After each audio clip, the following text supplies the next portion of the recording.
On va faire, les amis, ce débrief différemment. Différemment par rapport à d'habitude. Ok.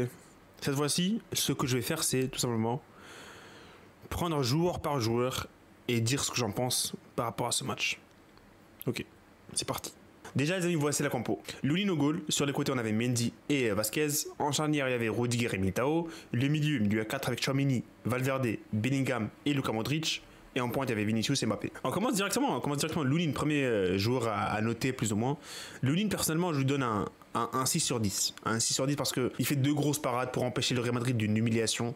Au Bernabéu, on aurait pu perdre ce match 7-1, 6-1, 8-1.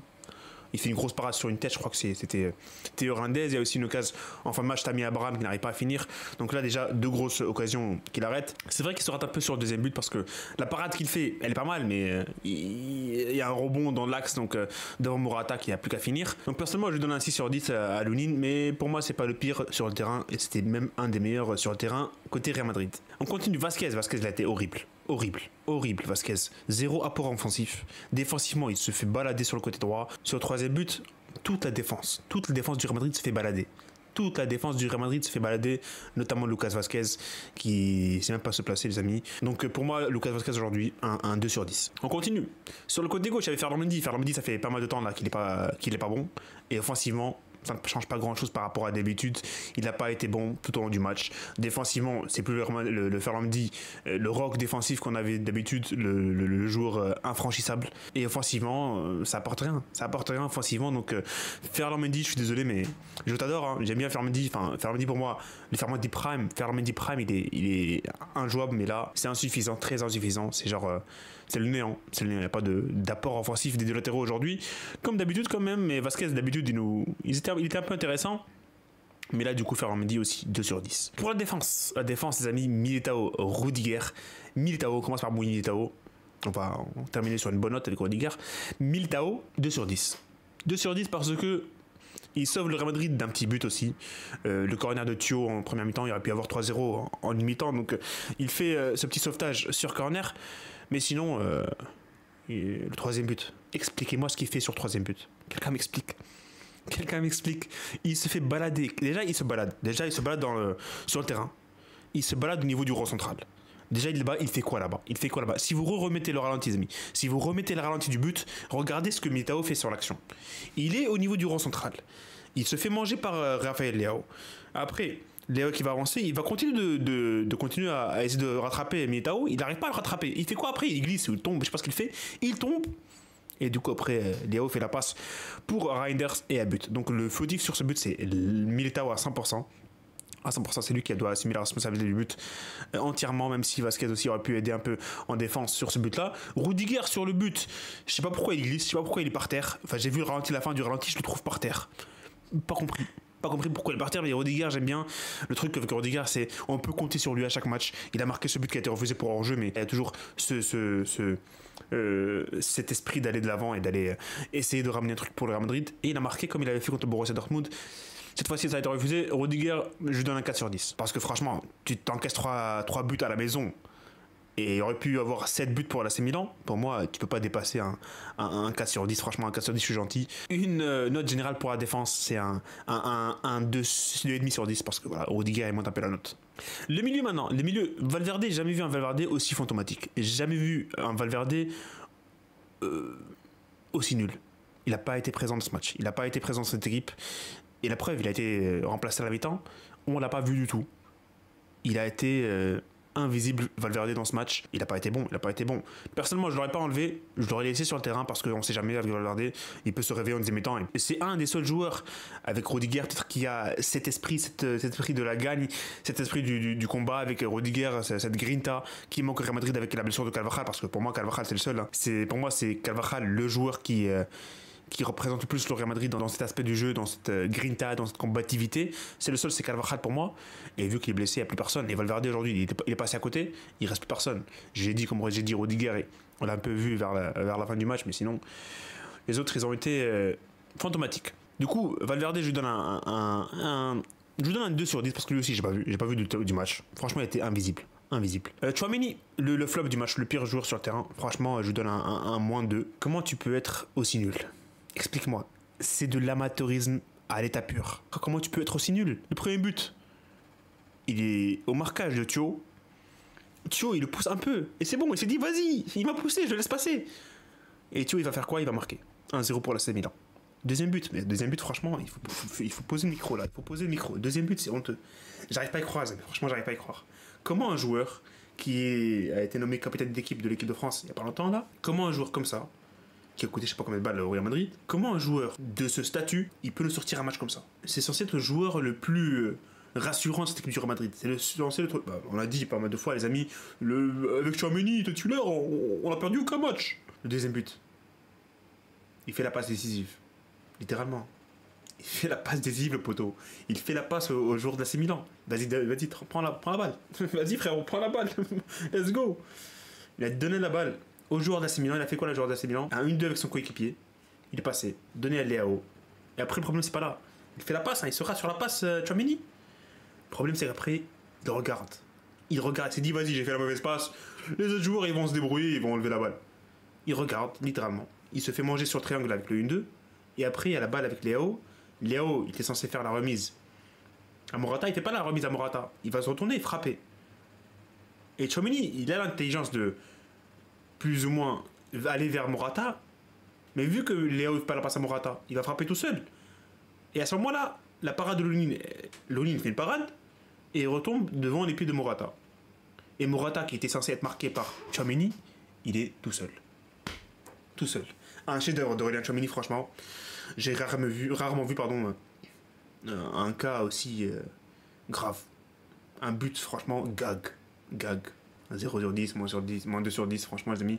Notez ce que vous voulez, personnellement, ça dépasse pas 0. Honteux, Tchouaméni. Et il y avait eu des discussions par rapport à son potentiel départ du Real Madrid. Et franchement, là, il était censé répondre présent, dire que c'est moi le boss, c'est moi le 6 du Real Madrid, personne va prendre la place. Et là, il confirme les doutes que Pérez a par rapport à ce joueur. Et on verra ce qui va se passer, les amis, au mercato estival l'année prochaine. Et pour moi, quand Tchouaméni commence à, franchement, enchaîner les mauvais matchs, et personnellement, je ne serais pas contre la titularisation de Camavinga à sa place, ou même un joueur plus offensif, parce que le Real manque beaucoup offensivement. Ensuite, les amis, on a Bellingham. Bellingham qui a été mauvais. Première mi-temps, franchement, pas intéressante de Bellingham, il fait pas grand-chose.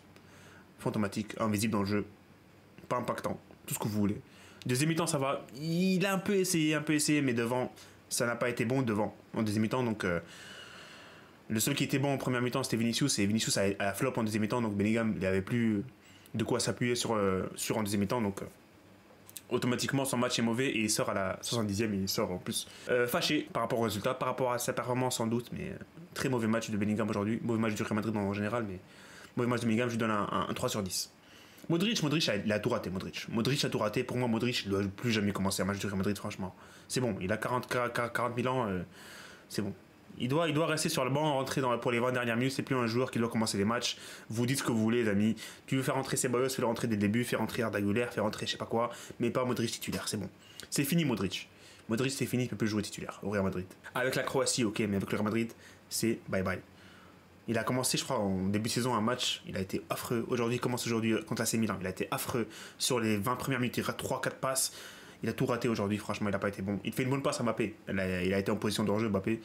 Sur une action, Mbappé tire à côté. Mais sinon, à part ça, franchement, il n'a pas été bon. Pour moi, je lui donne un 1 sur 10. Il sort, il a été remplacé par Ceballos. On continue, les amis. Il ne reste plus que 2 joueurs de l'équipe titulaire. Mbappé et Vinicius, on va commencer par Vinicius. Vinicius, c'est un des meilleurs joueurs sur le terrain sur la première mi-temps. Le meilleur joueur sur le terrain sur la première mi-temps, sans doute. Pour moi, la deuxième mi-temps, elle est catastrophique. Catastrophique la deuxième mi-temps. Franchement, je sais pas comment on passe d'un Vinicius qui était bon en première mi-temps à un Vinicius qui est hors sujet en deuxième mi-temps. Il a rien réussi. Au début, franchement, c'était le seul qui essayait. Vraiment, c'était le seul qui essayait, qui apportait un peu de danger sur ce côté gauche du Real Madrid. Il faisait mal à Emerson Royal. Il a obtenu ce penalty. Il a marqué le penalty.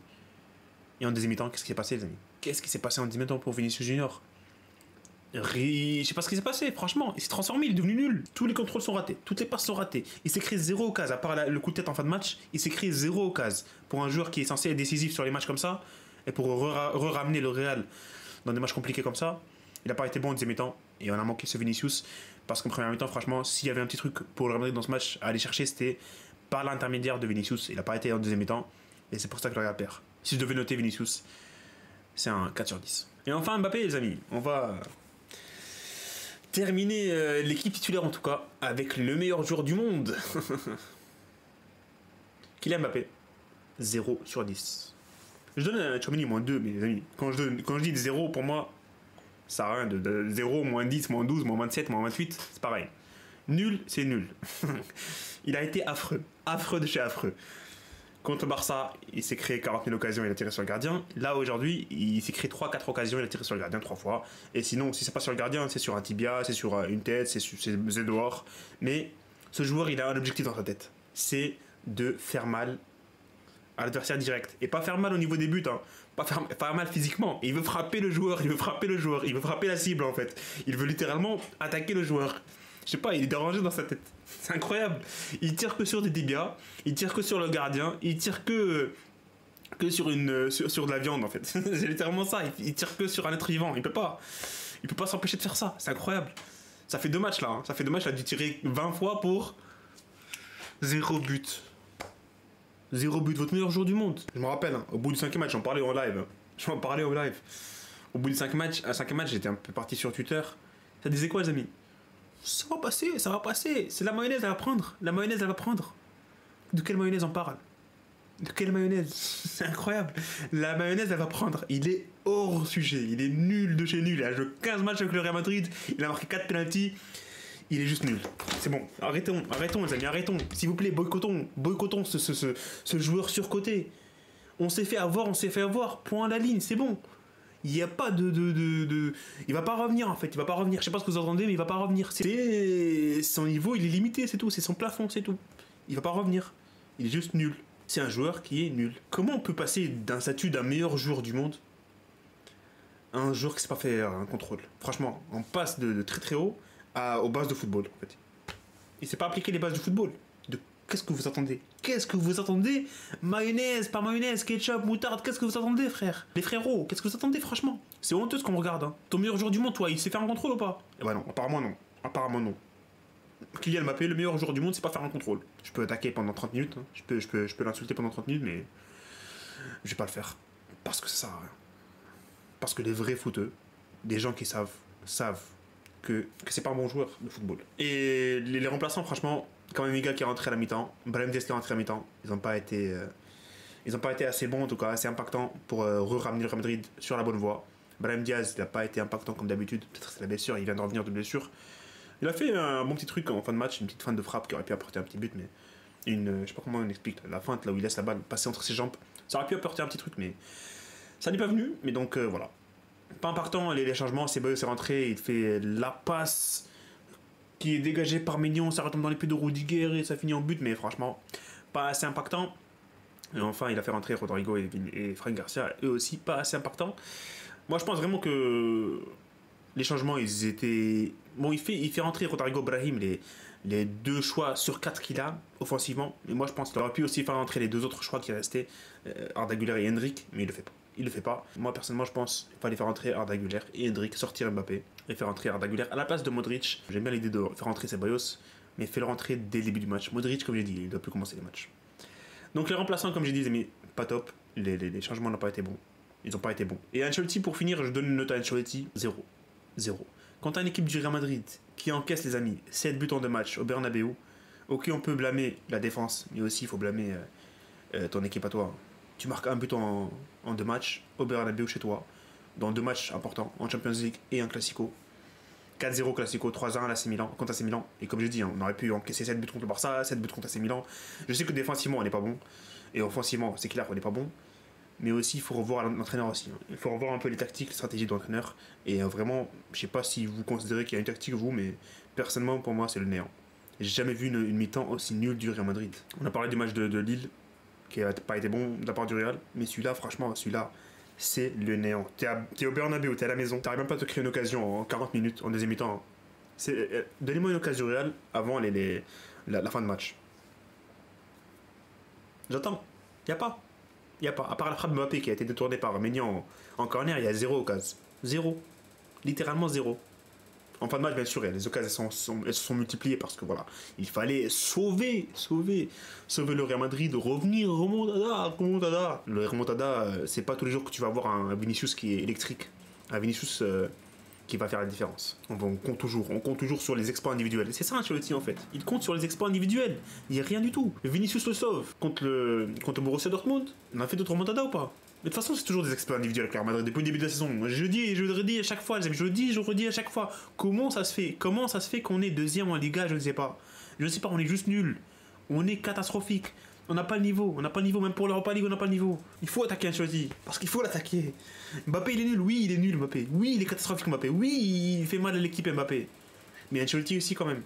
Ancelotti, il est dépassé, Ancelotti. Il se fait manger par Fonseca aujourd'hui. Bien sûr, si Mbappé il avait mis les buts, ok, peut-être 3-0 pour le Real à la mi-temps, ok. Les deux occasions où il sort face à face. Pas 3-0, mais genre 3-1, un truc comme ça. Mais quand même, pas être le Real Madrid et encaisser cette but et blâmer uniquement la défense et l'attaque. Tu dois aussi te remettre en question, Carleto. Franchement, les amis, match à oublier du Real Madrid. Encore un match à oublier. Encore un match à oublier. Je sais pas combien de temps ça va durer. Hein. Je sais pas pendant combien de temps ça va durer. Les matchs à oublier parce que tous les matchs de cette saison, ils sont à oublier. Tous les matchs. Et franchement, c'est grave d'encaisser cette but en deux matchs au Bernabeu. Prochain match au Bernabeu contre Osasuna. On verra. Franchement, si on perd ce match-là, il faut trouver une solution. Je sais pas. Se séparer d'Ancelotti peut-être. Je sais pas si c'est dans vos plans, les amis. En tout cas, l'heure est grave. Et d'ailleurs, les amis, j'aimerais finir par un truc. Pourquoi il continue à jouer avec son 4-4-2 pourri? Enlevez-moi ce 4-4-2, je vais casser mes lunettes, c'est pas normal. Enlevez-moi ce 4-4-2. Mais ton 4-3-3 classique, frère, casse pas la tête. Y'en a marre, 4-3-1, 4-3-3, fais pas ton 4-4-2. Arrête de jouer comme Mbappé et Vinicius sans pointe alors que les deux ils sont pas buteurs. Ça a marché l'année dernière, je sais pas comment ça a marché l'année dernière avec Bellingham qui était en feu, mais là Bellingham il sert plus à rien, frère. Mais Joe Bellingham il est plus fort que lui, son frère. Toujours sauvé par les exploits individuels, par la chance. Il veut qu'il soit sauvé toujours. S'il te plaît, reviens en 4-3. 4-3-1 peut-être. 4-3 ça peut être pas mal. Ok, mets-le Mbappé en pointe, mets-le. Mais Brahim derrière lui, Rodrigo à droite, Vinicius à gauche. Waouh, c'est compliqué, non? Non, et milieu, mais je sais pas moi, Valverde, Bellingham, mais comme Bellingham, mais je sais pas, débrouille-toi, frère. C'est pas moi le coach. Il trouve une solution, mais pète en 4-4-2. Le problème, c'est qu'il a perdu aujourd'hui, il va mettre la même compo. Il va mettre la même compo contre Sasuna, c'est ça le problème. Anyway, les amis, comme d'hab, les amis, mettez vos commentaires, mettez vos likes sur cette vidéo pour essayer d'atteindre beaucoup plus de personnes. Avec l'algorithme YouTube. Et voilà, ce sera tout pour cette vidéo, les amis. Encore une défaite du Real Madrid, ça fait mal, mais c'est la vie. Il faut continuer à avancer.